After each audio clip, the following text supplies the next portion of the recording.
Tokyo की धरती पर उतरे प्रधानमंत्री नरेंद्र मोदी का स्वागत सिर्फ औपचारिकता भर नहीं था, बल्कि ये उस रिश्ते का उत्सव था जो भारत और जापान के बीच दशकों से गहराता आया है। जापान पहुंचे मोदी का भारतीय समुदाय ने जोश और आत्मीयता के साथ स्वागत किया।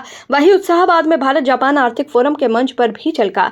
ये दौरा केवल कूटनीति का हिस्सा नहीं है, बल्कि भविष्य की आर्थिक दिशा तय करने वाली साझेदारी की झलक है।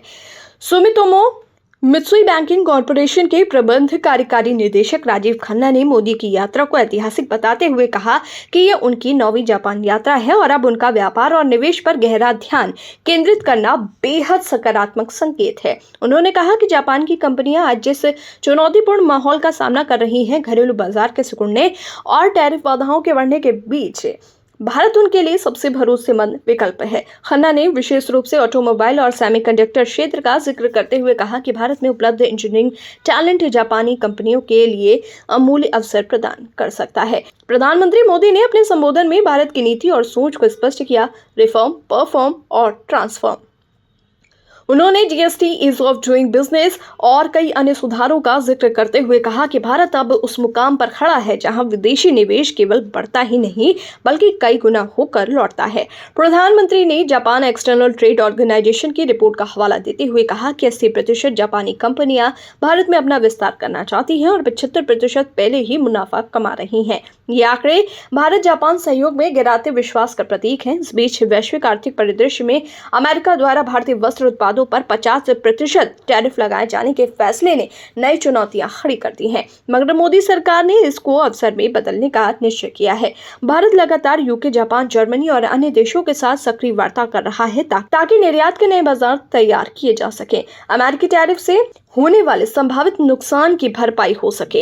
इस संदर्भ में जापान की भूमिका बेहद अहम मानी जाती है, क्योंकि जापानी बाजार और जापानी तकनीकें भारत के लिए न सिर्फ सुरक्षा कवच का काम करेंगे, बल्कि नए वैश्विक सप्लाई चेन में भारत को नेतृत्व भी दिला सकते हैं। मोदी ने कहा कि जापान तकनीक का पावर हाउस है और भारत टैलेंट का। जब ये दोनों ताकतें मिलती हैं तो वैश्विक विश्वास का नया अध्याय लिखा जाता है। उन्होंने याद दिलाया कि जापानी कंपनियां अब तक भारत में $40 अरब से अधिक का निवेश कर चुकी हैं और ये साझेदारी मेट्रो प्रोजेक्ट से लेकर स्टार्टअप तक हर क्षेत्र में मजबूती से खड़ी है। प्रधानमंत्री ने स्पष्ट किया कि आज भारत में राजनीतिक और आर्थिक स्थिरता है, नीतियों में पारदर्शिता और पूर्वानुमानशीलता है। भारत न केवल दुनिया की सबसे तेजी से बढ़ती अर्थव्यवस्था है, बल्कि बहुत जल्द ये तीसरी सबसे बड़ी अर्थव्यवस्था बनने की ओर अग्रसर है।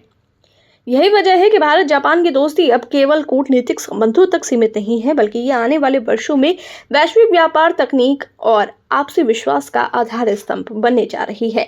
भारत जापान आर्थिक फोरम में मोदी का ये संबोधन न सिर्फ दोनों देशों के लिए बल्कि पूरे एशिया प्रशांत क्षेत्र के लिए भविष्य का खाका पेश करता है। अमेरिका के टैरिफ दबाव और वैश्विक व्यापार युद्ध की आहट के बीच भारत जापान का ये गठजोड़ आने वाले वक्त में एशिया की अर्थव्यवस्था को मजबूती देगा और भारत को वैश्विक सप्लाई चेन का नया केंद्र बनाने में निर्णायक भूमिका निभाएगा।